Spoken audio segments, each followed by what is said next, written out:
Up to everyone that we are now going live on YouTube. Good afternoon. I am Jessica Carroll, the Interim Program Manager for Measure 110, and I'll be assisting Sabrina Garcia with facilitation for today's meeting. The Oversight and Accountability Council welcomes and encourages community input.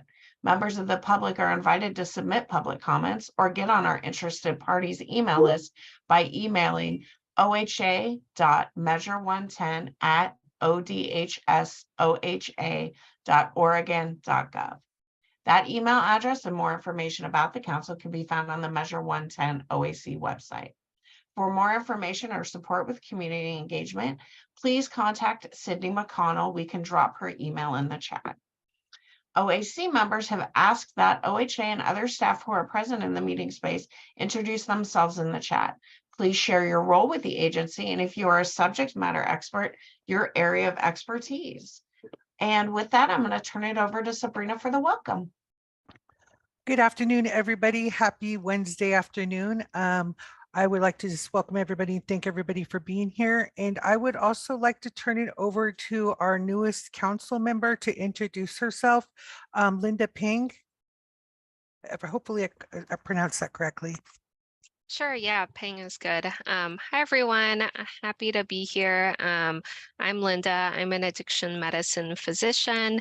I work at OHSU in Multnomah County, as well as Hillsborough Medical Center in Washington County, and also do some research around addiction treatment, treating addiction in hospitals, and other ways of increasing access to treatment. So yeah, happy to be here and nice to meet all of you.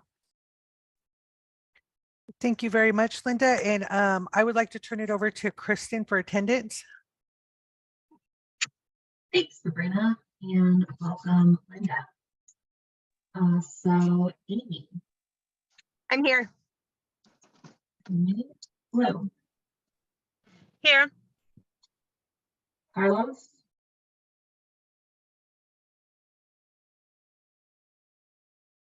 Not sure if I saw him. Caroline. Here. Dharma. Here. Henry. Here. Hubert.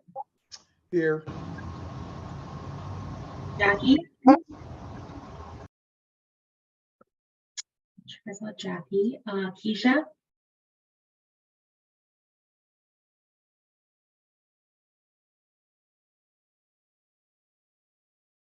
I see Keisha. Here. Oh, there you are. Thank you. Hi, Keisha. Leticia. Here. Melinda. I'll try some Melinda. Morgan. Here. Nicole. Onisha. Here.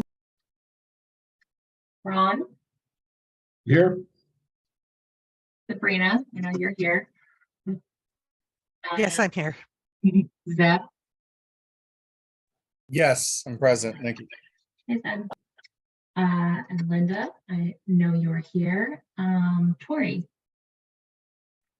Here. And Ebony. Okay, and I just let Melinda in. Melinda, are you here? Yes, I am here. Great, thanks, Melinda. Okay, that is 16 folks here. Thanks. Back over to you, Sabrina. Thank you, Kristen. So the agenda for today, we're going to be covering the grant template discussion and vote. We're going to do the SOS audit discussion, OHA updates, and then the legislative update by Ron Williams, I believe. And so I would like to turn it over to Jessica right now. Thanks, Sabrina. So as Sabrina just stated, we're going to talk about the grant template that we've sent you all and have a vote on that. So in preparation for that, I would like to call for conflicts of interest. If you have a conflict of interest that you would like to declare either an actual or potential, please raise your hand now so we can record that.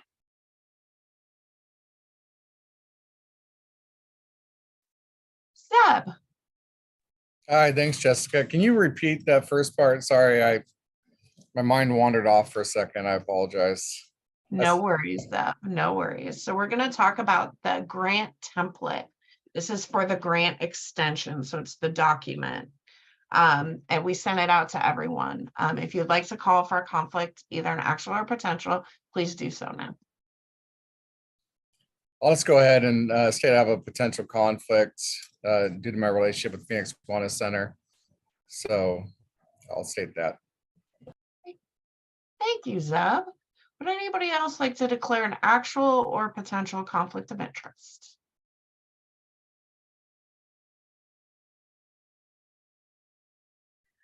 All right, I don't see any. With that, I think I will turn it over to DOJ. Thanks, Jessica. Hey, everyone. I'm Ben Eckstein. I'm an Assistant Attorney General with DOJ in the Tax and Finance section, and we are the section in DOJ that reviews most grants for the state. And so I've been working closely with OHA's general counsel folks, Shannon and Allison, throughout the process on drafting and reviewing grant agreements. Jessica, do you have, there's a PowerPoint? Okay, so we have a presentation about the form of amended and restated grant agreement.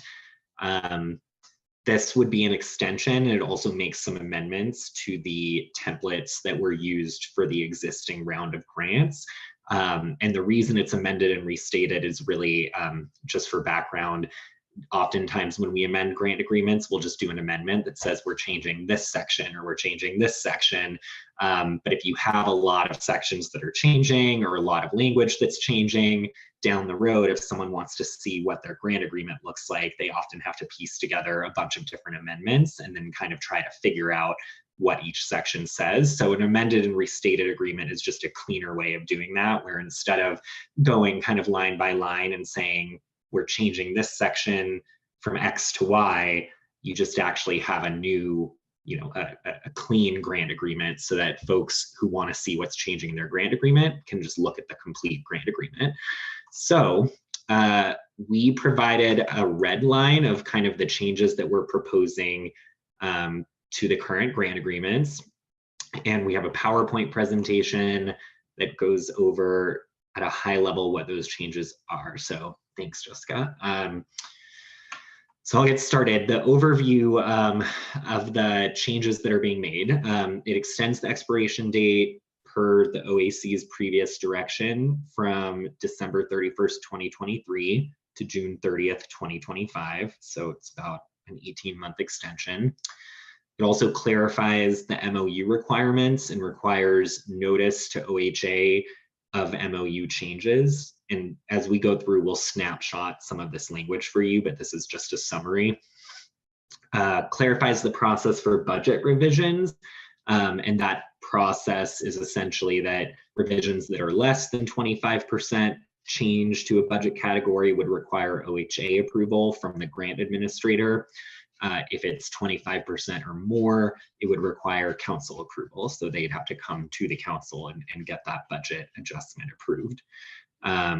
Updates to the payment disbursement schedule, and that includes allowing adjustments for real property related payments. So if there's a big portion of the grant, for example, that's being used for a real property project, instead of having that split up among the quarterly payments, it gives some flexibility to kind of take that out of the regular quarterly payments and make that as a separate payment and then adjust the quarterly payments.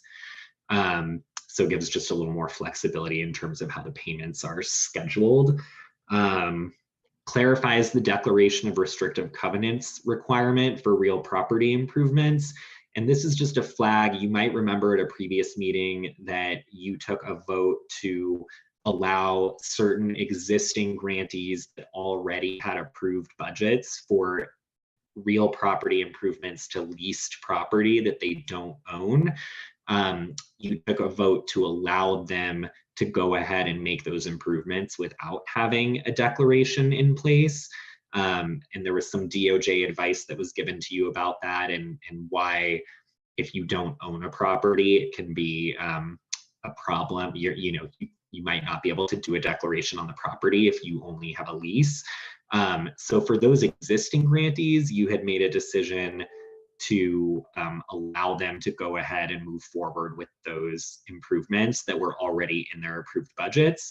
But there is going to be a policy decision from the council required on kind of on a going forward basis, whether you want to allow grantees to continue to make improvements to leased property with grant funds, based on the risks that there might be to the council if the grantee loses the lease, for example, and if they've invested a lot of money in improving the property. And then there's just a series of minor technical fixes just to clarify the agreement, make it cleaner and more consistent, and more readable. So the next slide gives you a glimpse into the MOU language that we clarified. So you can see in the blue, those are the changes. So the black is the existing language. One clarification is just making clear, we had already said that they're required to execute and submit the MOUs, but we made clear that they have to maintain those in effect. So it's not just that they have to execute the MOU, but then it has to be in place throughout the term of the grant. It's also our understanding that even though we provided a template form for grantees to use, there are some grantees that have used their own forms for the MOU. So we clarified, they can use the form that it's attached or another form as long as it complies with the council's rules. And then that last sentence that was added just clarifies that if there is a change to the MOU during the term of the grant, the grantee will notify OHA. And that includes if there's new parties or any changes to the MOU based on council rule changes, and they'll provide a copy of that MOU. So that way OHA, the grant administrator, will always have kind of an updated copy of what the current MOU is. Next slide talks about the budget revision change. So again, in blue, you'll see the added language. You might recall that the existing grant agreements require that funds are expended in accordance with the approved budget. And this, as it might be revised, and then there have been some changes that have gone to the council. This clarifies that the grantee, if there are changes to the budget, that if those changes are less than 25% of the total amount of the grant to any budget category, that OHA can approve those changes. If it's 25% or more, then it would require council approval to change the budget. But either way, there would have to be some approval before the budget changes. And if it's over the 25%, it goes to the council. If it's under the 25%, it can be approved at the administrator level. The next slide talks about the payment disbursement change.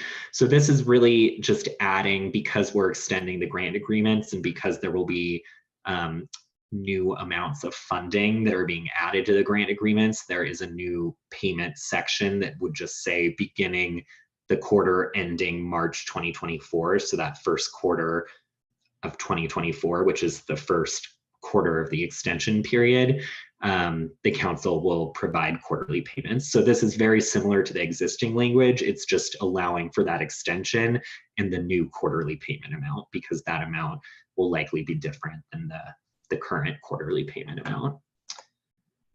And then the next change is that change regarding real property payments. So this is kind of looks like a lot of language, but what this really is just doing is giving flexibility for when a grantee has a certain amount. So let's say they have, approved in their budget $100,000 to go toward the purchase of real property.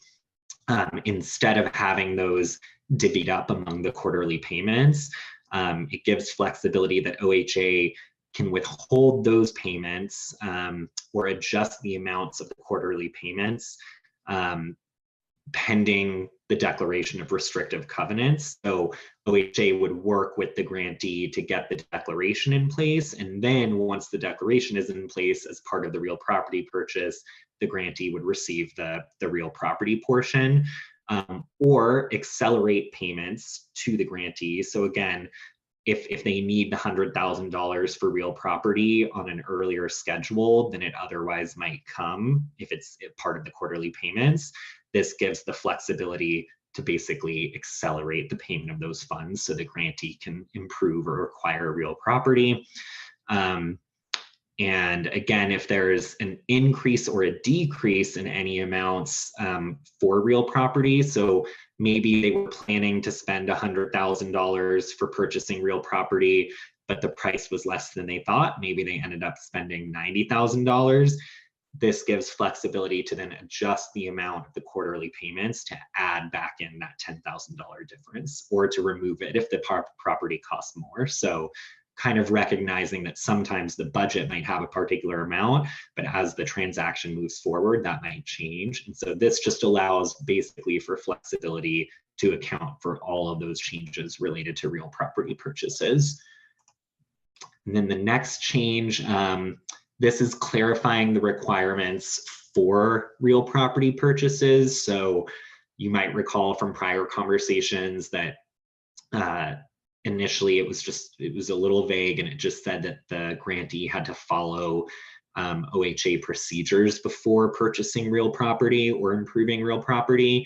And then after that, the council made the decision to go ahead and require declarations of restrictive covenants, which is now what has been used for those real property improvements. So this basically updates the language to reflect that. So it says that before expending funds for purchasing or improving real property, the grantee will notify OHA, execute the declaration, and it includes the form of the declaration. So that helps the grantees can actually look at their grant agreement and see the form of the declaration that is being required. And they'll file that declaration. And it also clarifies that the requirements in the declaration continue after the grant agreement. So even though the grant agreement might end, in 2025, there might be restrictions on that property that they purchased or improved that will run for a longer period of time. So next steps for the council considering these proposed changes, it would be voting on whether to approve the amended and restated template. So the changes that we just overviewed and the red line that was sent to you. To be clear, OAC would still vote to approve the grant agreements themselves. So the individual grant agreements would come back to the council for approval. So this is not asking for approval to sign a specific grant agreement.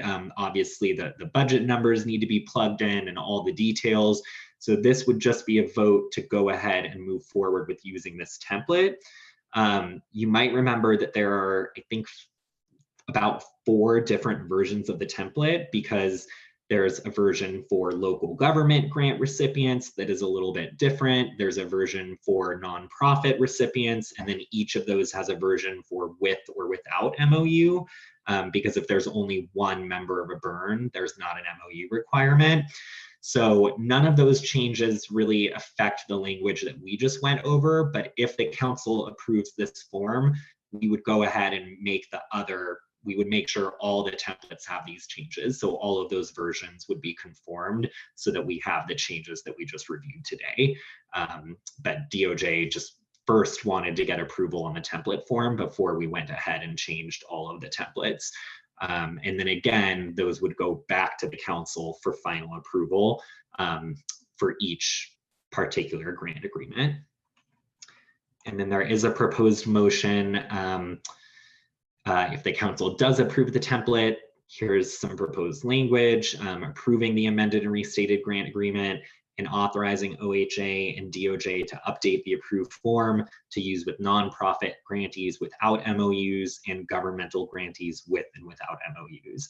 And that's because the form that you're looking at and that you received is the nonprofit with MOU form. So there's 3 other versions that we would update.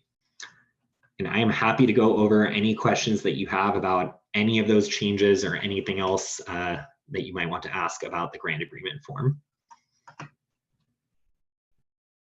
Thank you very much, Ben. Is there any questions for Ben?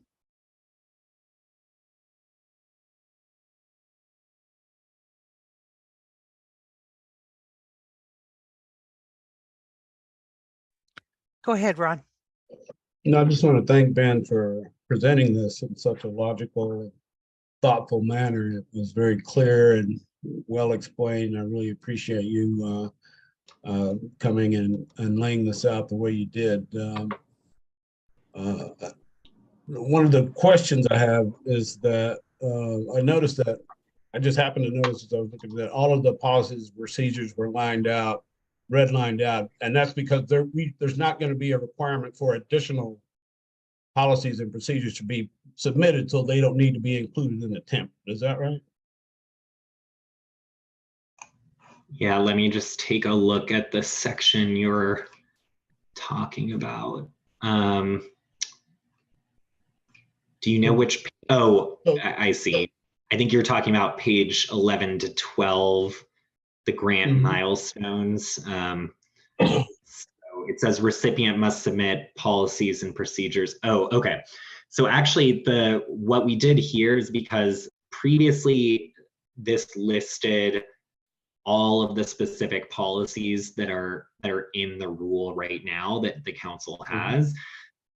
We simplified the language, so instead of listing them out individually, it just says must submit the policies and procedures required by, and then it references the OAR.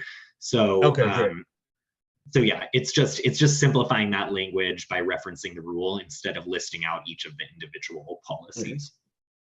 But thank you, I appreciate that.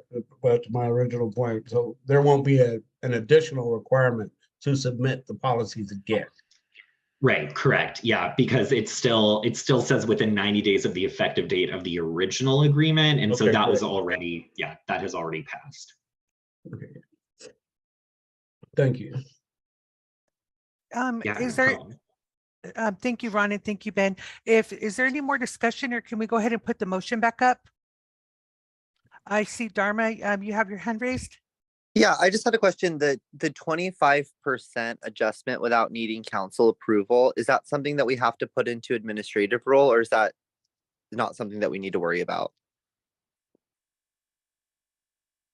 No, so that is based on that. So currently the grant requires that they have to spend funds in accordance with the approved budget. So that's something that's part of the grant agreement. This change would just be changing the grant agreement to provide essentially that the council is allowing OHA to approve those changes if they're under 25% without having to go back to the council. So it's not something that comes from rule, so it doesn't require a rule change. It's just a requirement that comes from the grant agreement. Gotcha. Okay, thank you. Thank you, Dharma. And I see that you have your hand up, Ron. No, I just wanted to look at, I was just wanting to make sure that this is that's a, because I understand, or my recollection is that was a conversation or decision that was previously determined by the council, the 25% going to under 25% OHA could do it, blah, blah, blah. I was just confirming that was a council decision and it's already taken place. Yeah, I believe that is correct, that you had already voted to delegate that authority to OHA. So this is just making sure the language in the grant agreement matches, because when you took that vote, it was after the grant agreements had been executed. So now it's updating the language in the grant to match that delegation that you already made. That's perfect. I was clumsily trying to restate that. You did it very well. Thank you. Thank you, Ron. And Melinda, I see you had your hand up. Did you want anything to add, or did your questions get answered? The question got answered. I was going to ask for a real life example, but as the conversation continued, I got it. Okay, awesome. Thank you. And I was wondering if we can please put the motion back up. And I move to approve the form of amended and reinstated grant agreement as presented today and included in the media materials, and to authorize OHA to work with Oregon DOJ to update the approved form as necessary for use with nonprofit grantees without MOUs and government grantees with and without MOUs. And Ron, I see you have your hand up. I was seconding, I second. Okay. I second. We have 2 seconds. Any discussion? Kristen? Okay, calling the vote. Amy, how do you vote? Yes. Blue, how do you vote? Yes. Carlos, I'm not sure if you joined, but if you did, how did you vote? Caroline, how do you vote? Yes. Dharma, how do you vote? Yes. Henry, how do you vote? Yes. Hubert, how do you vote? Yes. Keisha, how do you vote? Yes. Leticia, how do you vote? Yes. Melinda, how do you vote? Yes. Yes. Morgan, how do you vote? Yes. Nicole, how do you vote? Yes. I vote yes. Onisha, how do you vote? Yes. Ron, how do you vote? Yes. Sabrina, how do you vote? I vote yes. Deb, how do you vote? Yes. And Linda, how do you vote? Yes. Okay, and that passes with 15 yes votes. Passing it back to you, Sabrina. Okay, awesome. Yes, Blue, I see that you have your hand up. Yeah, I wanted to know if it would be okay to just take like 2 or 3 minutes to comment on the process. Yes, you can have that 2 or 3 minutes. Thank you. I think that through a lot of these processes, I've really started to feel like I'm letting down people who use drugs, people who are not interested in treatment. And I just wanted to take a minute to just state that I see them and I hear them and I love them, and I'm going to keep fighting for them. And at this point, I have to just trust the process and trust that more will be revealed. But after a lot of thinking, I've decided to resign from the council. And so that is effective immediately. Thank you for letting me serve on the council. And if any of the council members want more information, I'm happy to discuss that one-on-one. Thank you. Thank you, Blue. And I would just like to take a second to, that makes me feel some type of way, but I just want to take a moment to honor you. And I don't know if you already signed out, but thank you for all the progressive, inclusive work that you didn't just bring to the council, but across the state of Oregon. Is one of the most influential harm reductionist workers that I know, that speak for all communities, rural and larger cities alike. And so thank you again, Blue, for all of your hard work. And yeah, it was a great pleasure having you on this council. And Dharma, I see you have your hand up. Yeah, I really just want to thank you, Blue, for your advocacy, for folks who use drugs, who are also in recovery. I think that it's really important that we continue to complicate and interrogate our definitions of recovery that are keeping people sick. And I just really appreciate all of your hard work. And I wouldn't be here without you. So I just really appreciate you, Blue. Thank you. Amy, I see you have your hand up. Yeah, I just want to acknowledge Blue as well. And I'm really going to miss her. She's, oh my God, I'm like in shock right now. I don't even know what's happening. I kind of want to cry because, yeah, I'm super going to miss her. I also agree in that sentiment. Amy, Morgan? Yeah, Blue, you will be so missed. You have been a fierce force for harm reduction and loving people who use drugs and ensuring that people on all parts of the spectrum from use to recovery get the services that they need to stay alive. And I just really want to thank you for your contributions. And it has been a joy to work with you personally.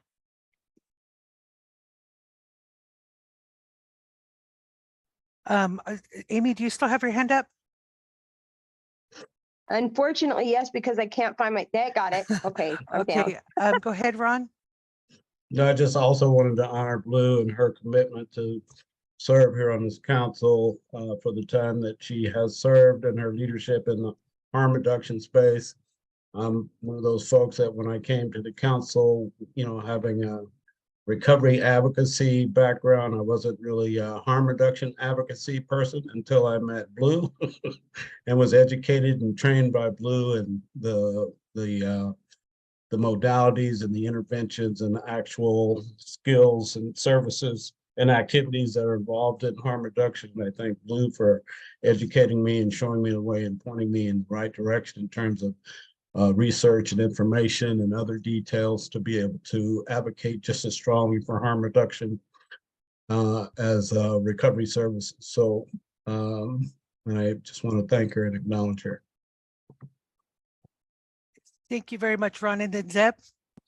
Yeah, I'd like to echo what everybody's saying. I don't know if people know how much work goes behind the scenes, and I know Blue's worked as hard as anybody has on this council. And during the grant process, she put in tremendous amounts of work, probably hundreds of hours of work working on the grants and everything. So your contribution has been invaluable, and I hope that you would reconsider.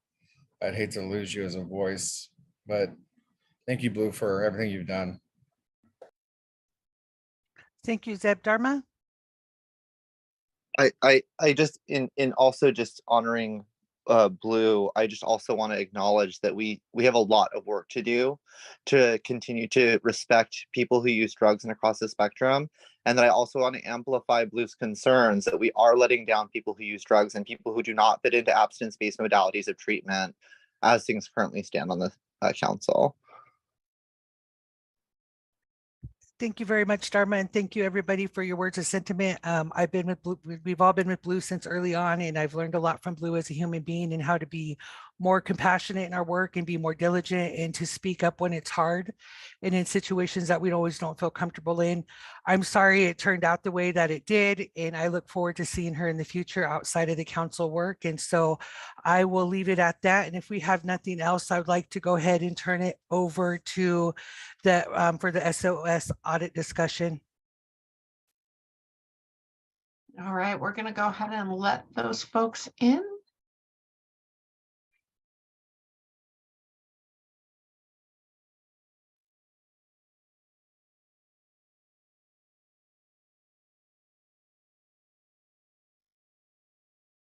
Hi, do we have Scott? Are you here? I'm sorry, I can only see a few folks on my screen. Scott, Ian, Carl.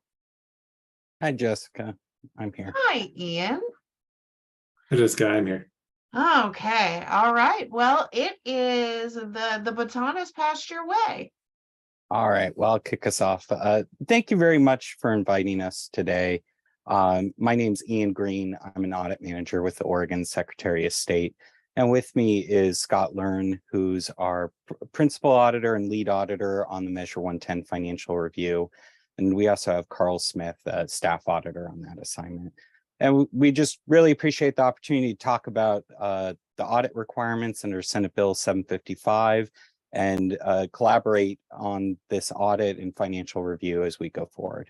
So I'll pass it off to Scott now. Thanks, Ian.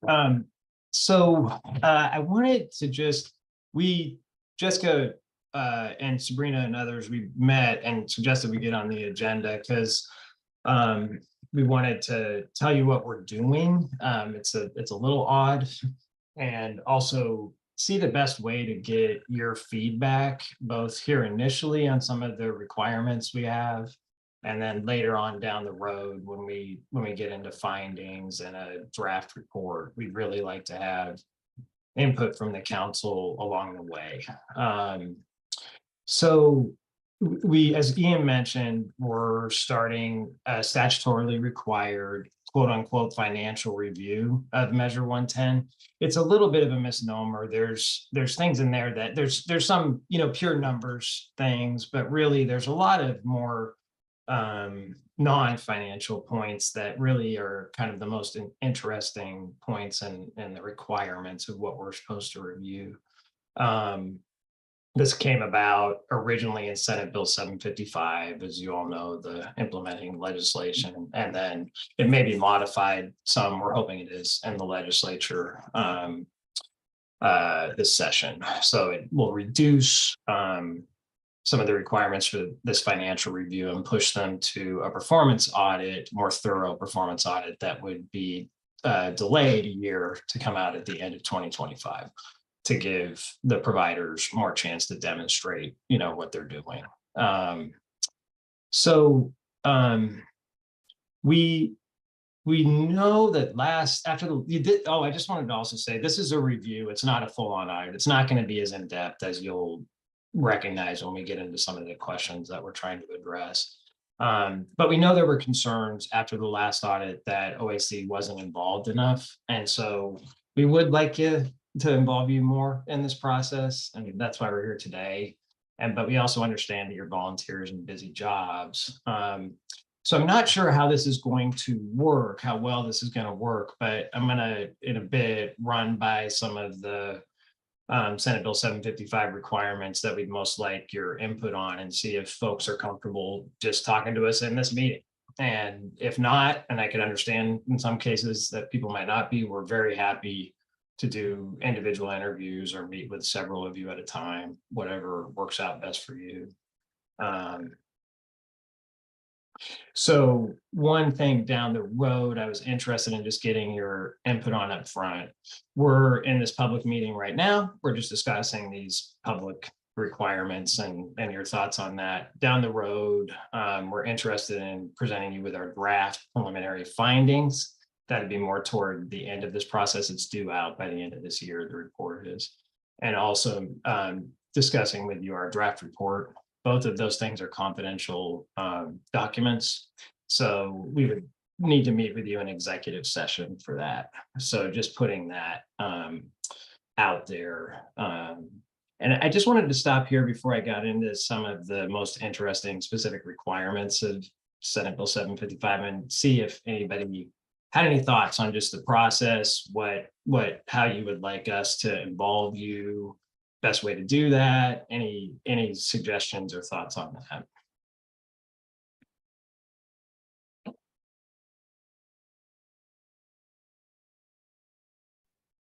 Does the council have any comments or feedback or questions?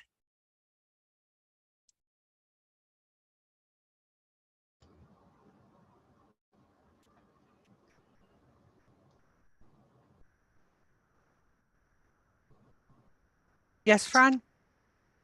Yeah, it's more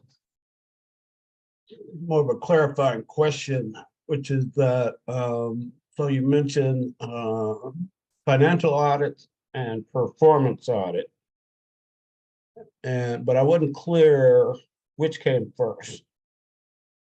Yeah, so thanks for that question, Ron. The first audit that came out in June was a performance audit. This is called the financial review. It's not a formal audit. It'll probably be a much shorter report. And all three of us are performance auditors. Carl has some experience in financial audit, and I do a long time back. And then what'll come out at the end of 2025 is a full performance audit, or in depth, probably more. The depth will probably be similar to the audit that was issued in June. Does that help? I know it's all a bunch of fairly boring auditor terminology. Well, the part I'm wanting to sort out is like in the immediate kind of input that's from the council that you're asking for. Yeah. So there was two things. One was, how does the council want to engage with the Secretary of State's audit office in order to kind of get this info, to provide input, how does that happen? That was one question. And then I heard the second question being in the kind of next upcoming audit, which is which I'm still not clear which one is next in terms of the order. So the financial review there, Okay, Ron, is and what so we're in talking terms about of here. that, I'm not Yep. sure what the council's input on that could be, because it's really, you're taking from the actual reporting from the providers, what they expensed and that sort of thing. So I'm not sure what it is, how the So- council would inform Yeah. that. Yeah, excellent question, Ron. And Scott, please chime in with additional details. Part of this is how do we engage with the providers? You know, there's various requirements, and Scott will work, hopefully share them on the screen or discuss them. And, you know, we probably don't want to go to every single provider and perform detailed testing in every case. That's not valuable for us. That's not valuable for all the providers. So determining a way to engage where we get sufficient information to answer the questions under the statutory requirements, while also, you know, balancing that efficiency of performing the work for everyone involved. Scott, do you want to chime in some more details? Yeah, and Ron, I think it'll get clearer when I share or talk about the requirements in Senate Bill 755, because there's ones that are just not financial, basically, that we need to evaluate more than just looking at the basic numbers. And I see Henry with a hand up, but I probably am not seeing hands up. So I wanted to check on Henry if you are the next person in line. Yeah, thank you, Scott, and the folks with the auditing division. I really appreciate you being here. And I think it's wonderful that we're trying to track the efficacy of the work that we're doing. Just anecdotally, I know, you know, talking with providers who have, you know, received some of this funding and are seeking to stand up services that, you know, they're running into the problem of a system that has been neglected for over a decade, right, in Oregon. So I think that we're looking at a difficulty of standing up services, whether it's hiring staff to deliver services or, you know, making investments in, like we were just talking about, you know, physical locations to provide the services. These are things that are very difficult to achieve when there's been a lack of investment in this infrastructure for so long in the state of Oregon. So I don't know how you would capture that difficulty. You know, I can't budget my own personal budget, so I don't know how you would do that for this. I wish you luck with that, but No, I think in that context is really important, Henry. I think, you know, the first audit touched on that some, and this financial review may a little bit as well, and for sure the full-on performance audit due in 2025 we'll touch on that. Hey, I wonder if maybe it might bring some more clarity to this discussion if I share my screen and just go through some of these Senate Bill 755 requirements, and then you'll see a little bit more what I'm talking about.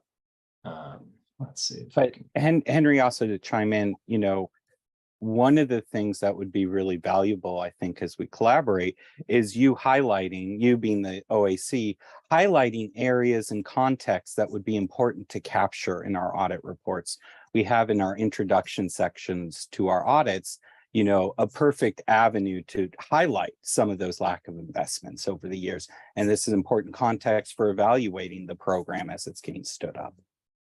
yeah, Ian, I really appreciate that. And I think you had spoken with us before. Is that accurate?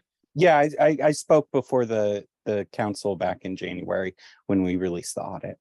Yeah, and one of the things I appreciated then was the suggestion of maybe, you know, providing more services for individuals who are experiencing the negative impacts of the war on drugs, who are currently incarcerated, such as folks in Coffee Creek who needs services and need treatment, and how we could utilize services for those folks. I think this is, you know, an example of areas where people are not being cared for who desperately need these services. And, you know, as a person who is formerly incarcerated, I want to advocate for those folks because I know what it's like to not get the services that are needed. So thank you. Yeah, absolutely. And just really quickly on that point, that's still a position our office still has. We think there's a lot of adults in custody right now that need this treatment. There was just a study that came out that showed recently released inmates from correctional facilities in Oregon have 10 times the rate of overdose deaths when they get released back into the community. There's a huge need there. I also want to clarify, we weren't saying with that recommendation, go fund the Department of Corrections with Measure 110 funds. That was not the recommendation. This was, we need treatment and providers in those facilities. Measure 110 is one way to get in there, but the only way to get in is collaborating with the department to determine how that can happen. Thank you, Ian. Dharma, you have your hand up?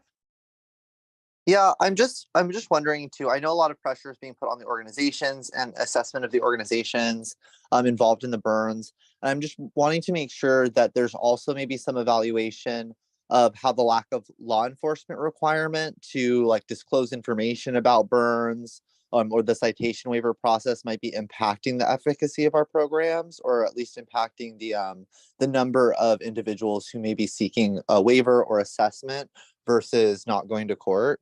I just find it really alarming that there hasn't been more robust requirements for law enforcement officers to kind of give the information to individuals receiving a citation, or for the courts to provide that information. And so I'm just wondering if that's like on your radar, or if that's something that they're even planning to evaluate with regards to the efficacy, because it just for me stands out as an issue, or that might be causing a disparity in the efficacy of the programs. Excellent question, Dharma. For the financial review, that's not something we're looking at, but in the performance audit that's due out in 2025, there's a number of provisions around that, and we'll definitely be looking at it. I guess I'm wondering, from a financial perspective, are we looking at the money savings to law enforcement from reduced, I guess that might be from efficacy of the programs, to see if there's funds that need to be reappropriated to like the burns versus to law enforcement? So there's specific requirements in the law, and Scott's got it up here. It's this bold section is what we're supposed to look at. Did burn grants and funding go to culturally responsive, linguistically specific organizations? What barriers exist? So on and so forth. So we'll go over those requirements, but it doesn't really look at like, is there financial savings from law enforcement? We already chimed in on that to some extent in the first audit. There were no financial savings. It didn't change any of the kind of pipeline to the prisons that goes on, because nobody was being incarcerated just for possession alone. And then when Measure 110 was passed, that didn't change it. Thank you. And I think also, Dharma, that the performance audit, the full performance audit that's due at the end of 2025, one of the things that it will look at is, that it can look at is the effectiveness of, what law enforcement is doing. Yeah, that's specifically one of the provisions. Yeah. Okay, thank you. And I had a question as well. So when we meet up, I heard a couple of suggestions when you guys were given the presentation, that either we can agree to meet up maybe as a group, we can do one-on-one. And I just wanted to clarify again, if we're going to meet up one-on-one, what kind of questions would you be asking from us, or what kind of involvement could we have in those times with you guys? Ian, can I answer that real quick? Because I just want to, I'm worried that I don't want to set false expectations of what we're covering here. And I know there's lots of concerns, and I'm glad you asked that question, Sabrina. So if you all can see the screen, it sounds like you can. The key requirements that we need to talk to you about are grants and funding going to organizations that are culturally responsive and linguistically specific. This one right here. And then the barriers that exist for grant and funding applicants who are Black, Indigenous, or people of color, the applicants who were denied and why. So those things, and there's a couple of others. And also really the top 4 things in this legislation are the things that I think are the most, we most need to talk to you. We'll talk to providers, we'll talk to other stakeholders, about these things. These are going to take the most work, and, have a lot, I think, the most interest. So the 4th one being whether grants and other funding are being dispersed based on priorities specified in the enabling statute, essentially. Some of the other stuff that we're looking at, we'll look at this government entities receiving grants or funding and whether they supplanted. There's not a ton of them getting funding.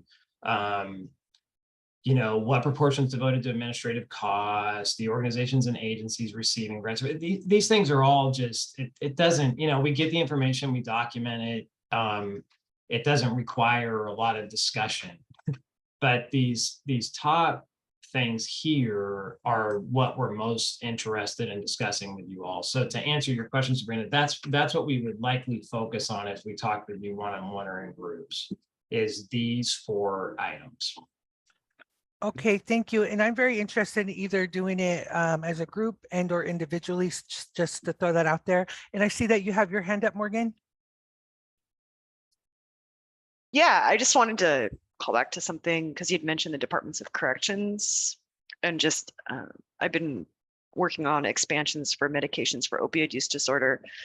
Way more people pass through our county jails, and I just feel that one area where Measure 110, because when you talk to these county sheriffs, what are the barriers to offering medications for the people in your custody? It almost always comes down to cost, especially in some of the more rural cash-strapped counties. And so one of the things that I just urge you to look at, expand. A lot of the time when we talk about incarceration, people focus on prisons, but most of our incarceration is occurring in our jails.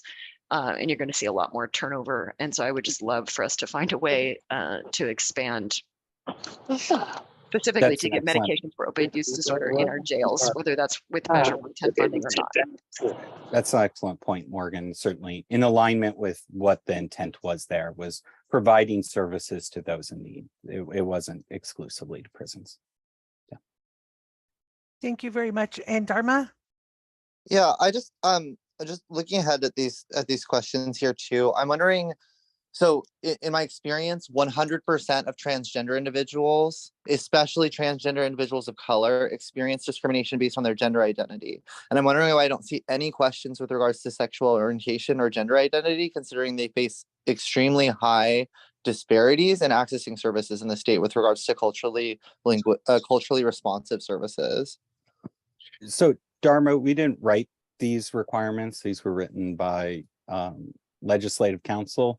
But I think we'd be receptive to looking at that area and happy to follow up offline for more detail. Yeah, and I think also the culturally responsive includes, you know, LGBTQIA plus, and so I think that's a valid thing for us to look at when we're examining where the grants and funding are going.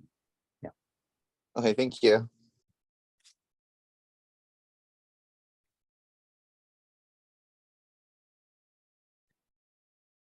Okay, thank you. I was messing with my options on my computer screen and I do not see anything besides Dharma pinned at the top of my screen. So Jessica, can I turn it to you? You sure can. I think my question would be, Scott, Ian, is there anything else you would like to talk about here? Well, see, this is where I don't know if this is going to work or not. And that is, do you all want to give feedback on these 4 specific questions and at this time, you know, just sort of ask these questions and open the floor to your responses? Or would you all be more comfortable with individual or group interviews? And if it's the latter, which could be more productive, I think, then I'd love to come away with a sense of how we can best initiate those, because the initial response, part of the reason we came in this meeting is because we didn't get much response when we set out our initial emails to discuss these things. Okay. So I don't want to come out of this meeting not knowing how we're going to get feedback from you all on these, what we think are pretty important points. Okay, thank you, Scott. And I see that Ron has his hand up. And like I said, just to give you a sense of where I'm at, I'm open to a one-on-one conversation as well. Jessica has my email. Go ahead, Ron. Well, I think that's exactly right, what Scott just said. I mean, for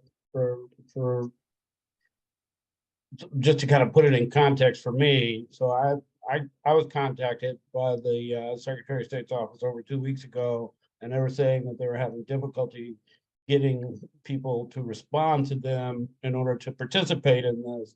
And this is a great way to go about, getting people on board with communicating with the Secretary of State's office regarding the input that they want to provide individually. And so the next step, in my mind, is for people to make that connection with the Secretary of State's office, which people are doing right now in the chat. And so I'm just going to call on Jessica to kind of bridge that gap. Yeah, thanks so much, Ron. Thanks, Scott. Thanks, Sabrina. So obviously, I think if, folks want to have that time one-on-one, that would be most efficient, considering if you're in a group, it needs to be a public meeting. We'd have to get a live streamer and all that good stuff, which we could do. But for me, it looks like, and I want to know if you all agree, it looks like most folks would like to meet one-on-one. So what we can do on our end, Scott, is we can include you in an email that we BCC to the council, and they can just respond to that email, and then you all can schedule your times with them. Does that make sense? Yeah, that's perfect. Okay. Thanks, Jessica. And just so you all know too, Jessica and her team have been really good about getting us documents. We just have a big old download of documents that just came. So we're working really well together, and she's supporting this quite well. Well, that's very good to hear, Scott. Thank you for that feedback. And if there's no further discussion, is there any further discussion regarding this? Do you have anything else? All right. Zeb has his hand up.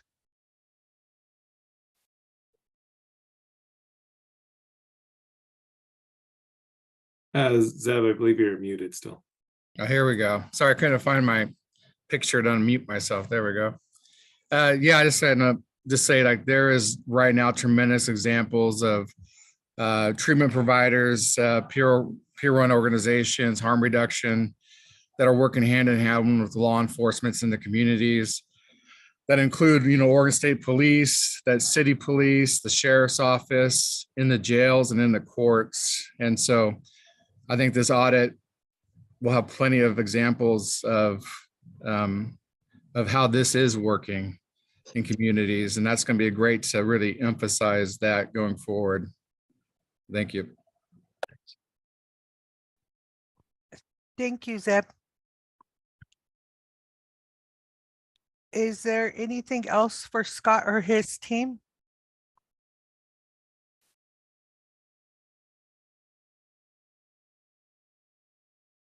I'd just like to add as we close out here, if anybody wants to reach out at any time, pick up the phone, send me an email. Same with Scott and Carl, our door's open. If you ever have any questions about the audit process, same thing. Don't hesitate to ask. We know you're volunteers. We know this isn't your normal day-to-day. Awesome. Ian, can we get your contact information and maybe in the chat box so that way we can have it for future reference? Yeah, I'll put mine in. Okay, and thank you very much. And if I don't see anybody else with their hands up, and so I would like to go ahead and turn it over to Ron for the legislative update for House Bill 2513. Okay, all right. So just as a little background, so as folks know, the Representative Rob knows of the chair of the House Behavioral Health and Health Committee. The chair convened a Measure 110 work group this legislative session, and they brought in interested parties from the Association of Chiefs of Police, the Juvenile Justice Departments, some counties, some folks from government, elected officials, advocates, folks who are lobbyists for industry. All sorts of folks came to the table to provide information and provide feedback regarding making improvements to ballot measure 110. So that was the work of the work group, was to make improvements, make recommendations. The group came up with, I don't know, maybe over 100 recommendations in the first couple of weeks of meeting. then the group started a kind of a winnowing or decision-making process to really kind of focus on the items that they wanted to potentially include in a piece of legislation that would be specifically for the purpose of making improvements to the functioning of OHA and its relationship to the council and overall functioning of ballot measure 110. So those conversations focus in on a set number of conversation points that ended up being turned into House Bill 2513. House Bill 2513 then was drafted and then brought before the House Committee on Behavioral Health for a hearing a couple of weeks ago, where Representative Nose, Chair Nose, talked through the recommendations that would become the amendments to House Bill 2513 that would then make permanent, not permanent, then which would become what would be in the bill as it moves forward. So it was required in order for that bill to move forward for the committee to pass that bill out of committee. And so the House Committee had a hearing on the bill. They then had a work session on the bill. Then they passed the bill out of committee. I believe unanimously, Republicans and Democrats all voted for it. And then it went to the floor where once it goes to the floor, it has a first, a second, and third reading. It's scheduled for, was originally scheduled for a third reading for yesterday and then scheduled again for today. And so once it receives a third reading on the floor of the House, then it's debated by the House and it passed by it's passed by a majority of votes. Then it goes on to the Senate. So that's kind of the background. So here are some of the highlights of what's in House Bill 2513. One is that it requires, or it makes it, one of the things that we've talked about a lot. I'm not going to do a lot of editorializing. I'm just going to read through these, and if people want to comment, they can. One is that it adds a requirement that the CMHPs coordinate with the burns in local communities. Two, it creates it adds a definition of recovery based on SAMHSA's definition of recovery, which is recovery is the process of change in which people improve their health and wellness, live a self-directed life, and strive to meet their full potential. So that becomes the behavioral health operating definition of recovery. Senate Bill, House Bill 2513 removes the admin cap on OHA of 4%. The committee believed it was arbitrary and that may have been limiting the ability of OHA to provide the necessary support that the council needed. The 2513 also adjusts the quorum requirements for the council it's going to lower it from 2/3 of the council to a majority of council members.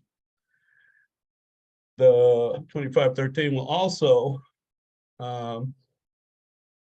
stagger terms for a portion of the council so that not all the council members go all off at the same time.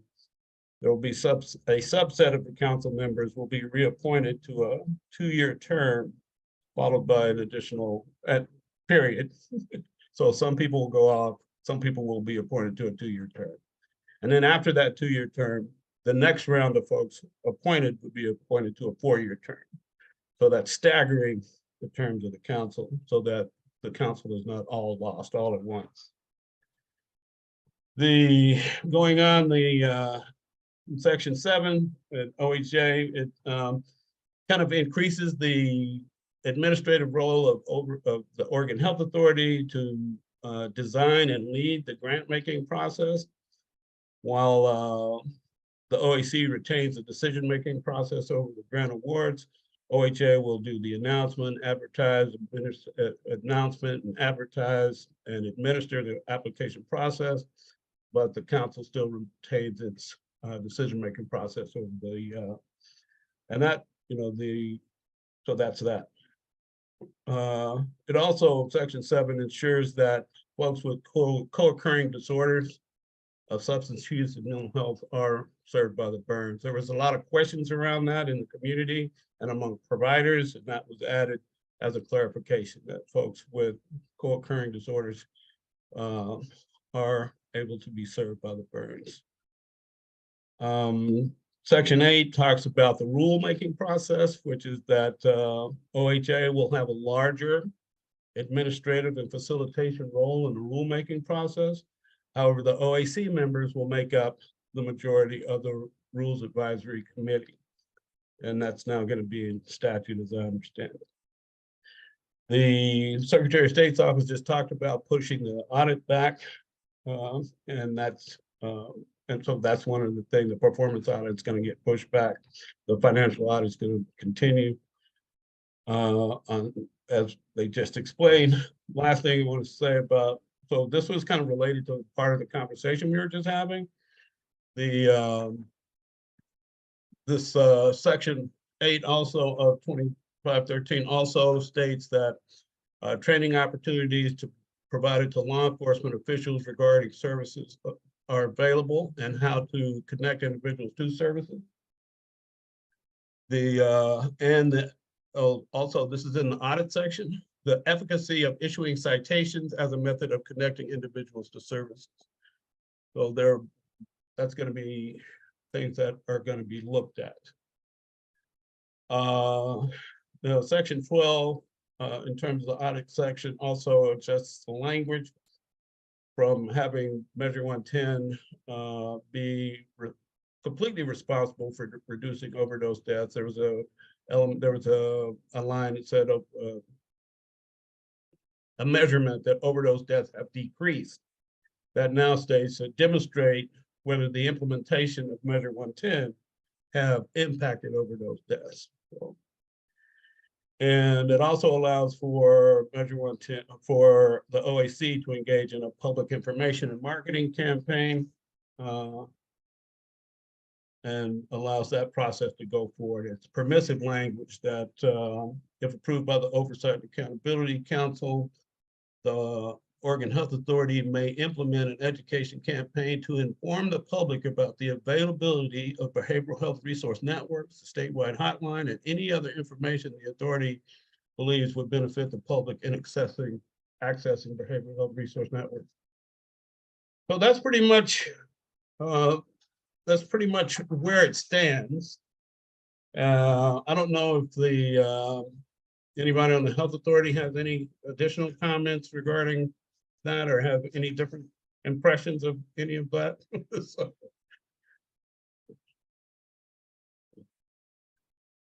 So that's the update. Those are the tweaks. It's nothing. I mean, there are some significant portions, but nothing that really significantly transforms Measure 110. These are improvements. These are things that will increase efficiency, and streamline the process, and clarify the roles of OHA and the council, and actually creates greater support for the council, creates a greater administrative role for the OHA to provide support to the council. I think this is all very good and it's all very positive, and we look forward to that bill passing the House and going to the Senate and then passing the Senate and being signed by the governor. Okay, I just wanted to clarify, Ron. So it still has to be passed down a little bit and then it can take effect. And do you know when that would take effect after it passes through all of those channels? I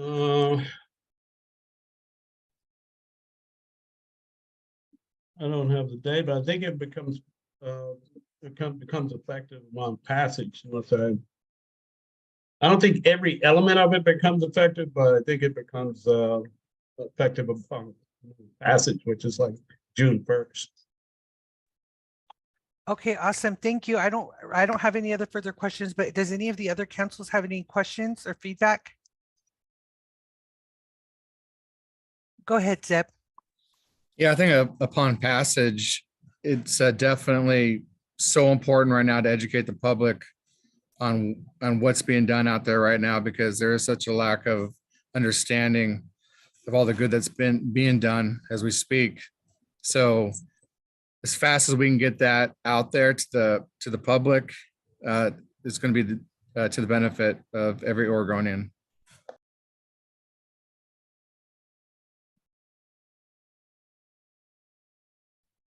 Thank you, Zeb. And does anybody else have anything? And Jessica, did I save space for the OHA updates? I think there's plenty of space. I actually don't have many updates at the moment. We do have, I just wanted to clue you all in that we do have another new council member joining at the next council meeting. So that will be exciting. I know that we're still working with some of you all to get your equipment. That is still in process. So you will be hearing from us shortly on that as well.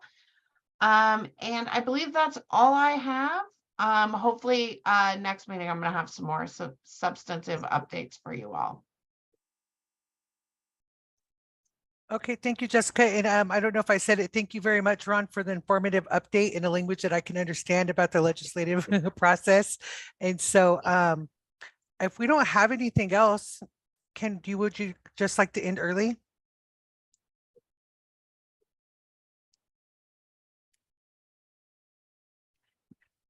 Okay, I guess that means we're going to wrap it up for today then. All right, thank you guys, and thank you everybody or Carlos has his hand up. I just wanted to apologize that I arrived late. I took my CAD2 exam and I passed it, but it was in the over in Tillamook. Congratulations. Thank you. Congratulations. Woo! More resources. But I did listen to half of the presentation that was presented by, I forgot his name already, but I just couldn't really, yeah. Anyways, thank you. Let them know, let Jessica know in the chat if you're interested in having a conversation with them. Oh, no. We're gonna send out an email Okay. to coordinate y'all with SOS because we don't have their calendar. So they're gonna coordinate with you. Yeah, exciting. All right. See you. Thank you.